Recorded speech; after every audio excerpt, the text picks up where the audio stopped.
Hello everyone, চলে এসেছি আজকে আবারও একটা নতুন ভিডিওর সাথে। তোমরা কেমন আছো বন্ধুরা?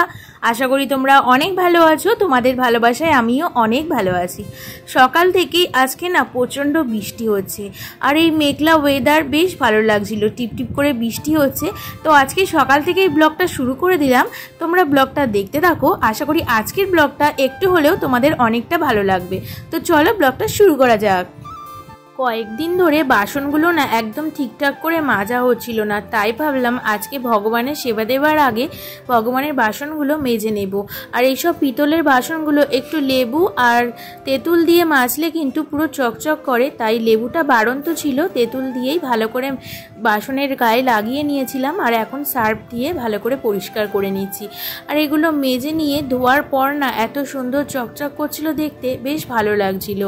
আর এদিকে বাসনগুলো আমি সব মেজে নিয়েছি, আর এখন চলে আসছি শশা বাগানে, কারণ ভগবানের জন্য শশা দেব। আর শশা গাছটা অনেক দিনই হয়ে এসছে, তাই প্রায় শেষের পথের দিকে শশাগুলো আর খুঁজে পাচ্ছিলাম না। তো শেষে দেখলাম যে এই একটা মাত্র শশা হয়েছে, তাই ভাবলাম এটা দিয়েই ভগবানের সেবা দিয়ে দেব। আর শশাটা তুলেছি, দেখো অনেকটাই বড় হয়েছে। এখন চলে আসলাম ভগবানের সেবার জন্য প্রসাদ রেডি করতে। আর শশাগুলো কিন্তু আমি কেটে নিয়েছি, আজকে না সেরকম একটা ফল ছিল না, তাই শশা আর বাতাসা দিয়ে পুজো দেব। তো বাতাসাটা বাড়ন্ত হয়ে গিয়েছিল, তাই জন্য বাতাসাটা কৌটোর মধ্যে ঢেলে নিচ্ছিলাম। তো তারপরে ভগবানের ভোগটা সাজিয়ে নিচ্ছিলাম। বাতাসাগুলো সবকটা থালায় দিয়ে দিলাম, এরপর একটু ঘি মধু দিয়ে দিলাম, তারপরে তুলসী পাতা দিয়ে দিলাম, গ্লাসের মধ্যেও দিয়ে দিয়েছি।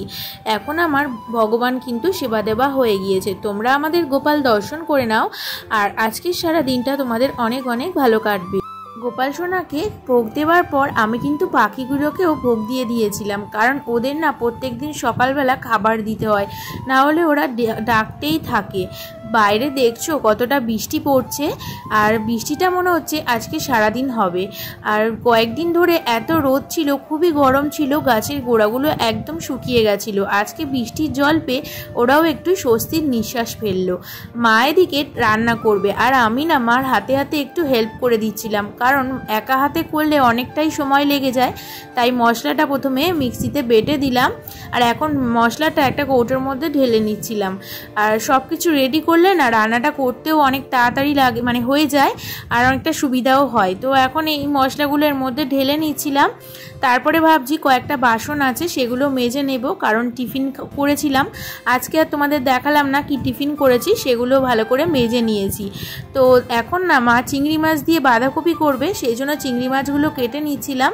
আর চিংড়ি মাছ কাটতে তো বেশি সময় লাগে না, আর বড় বড় চিংড়ি হলে তো আরোই, তো এটা তো বড় বড় চিংড়ি, তো সেই জন্য বেশি সময় লাগে না। আগে না আমি চিংড়ি মাছ কাটতে পারতাম না, কিন্তু বিয়ের পর মা শিখিয়ে দিয়েছে কিভাবে কাটতে হয়।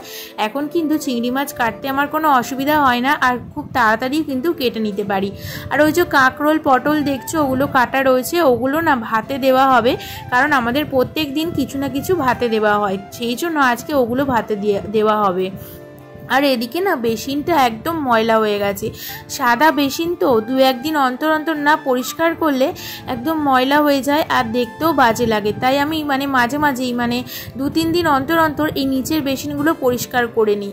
আর এই বেসিনটা বেশি ইউজ হয়, তো সেই জন্য বেশি ময়লা পড়ে। দেখো এখন পরিষ্কার করার পর কেমন চকচক করছে, দেখতেও বেশ ভালো লাগে পরিষ্কার পরিচ্ছন্ন থাকলে কিন্তু। আর আমি সবসময় যতটা পারি, যতটা সময় পাই, সবসময় পরিষ্কার পরিচ্ছন্নভাবে রেখে দিই, তাতে দেখতেও সুন্দর লাগে আর জিনিসটা ইউজ করতেও ভালো লাগে।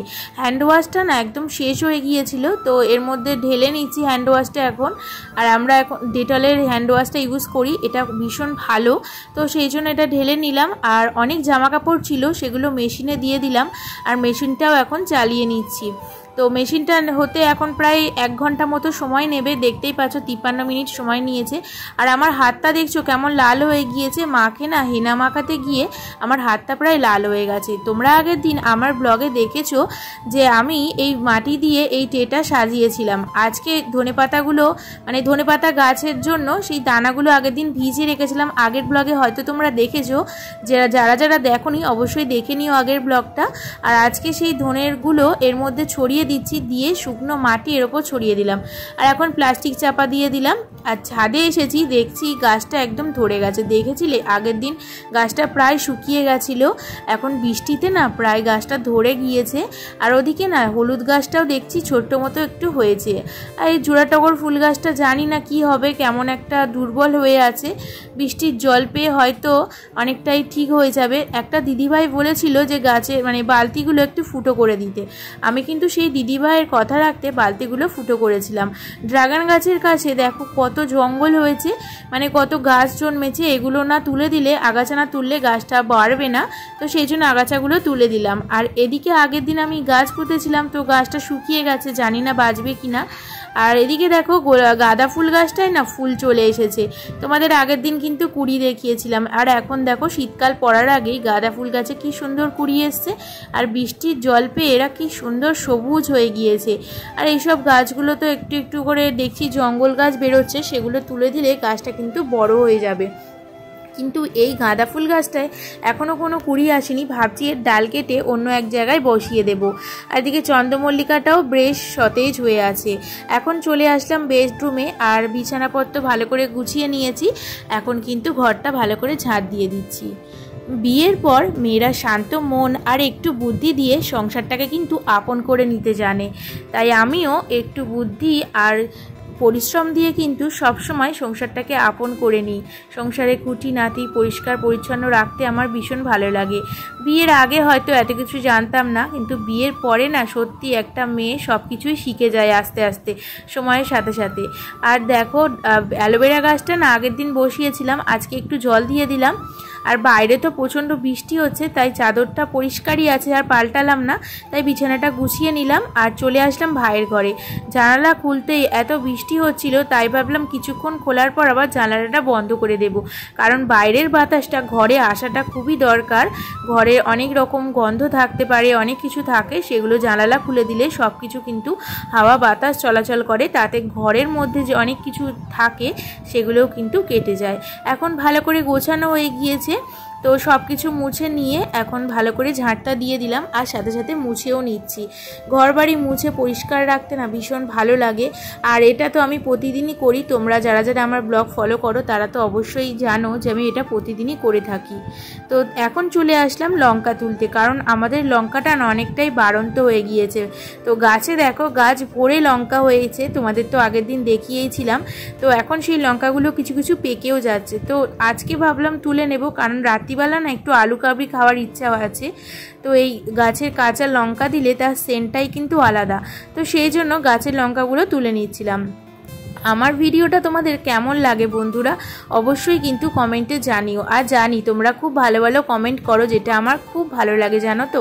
ভিডিও বানাতেও ভীষণ ভালো লাগে। তোমরা এইভাবেই আমার পাশে থেকো, তাহলে কিন্তু আর কিছুই চাই না। আর আমিও তোমাদের পাশে থাকি, তোমাদের ভিডিও দেখি, কারণ সবাই অনেক পরিশ্রম করে ভিডিও বানায়। সবাই সবার ভিডিও না দেখলে কেউ এগোতে পারবো না, তাই সবারই উচিত যে ভিডিওটা দেখা। আজকে ভিডিওটা না বন্ধুরা আর বাড়ালাম না, কারণ অনেকটাই বড় হয়ে গেছে। তো আজকের মতো ভিডিওটা এখানেই শেষ করছি। তোমাদের যদি ভালো লেগে থাকে অবশ্যই লাইক করো। সবাই সুস্থ থেকো, ভালো থেকো। পরের দিন দেখা হবে নতুন ব্লগে।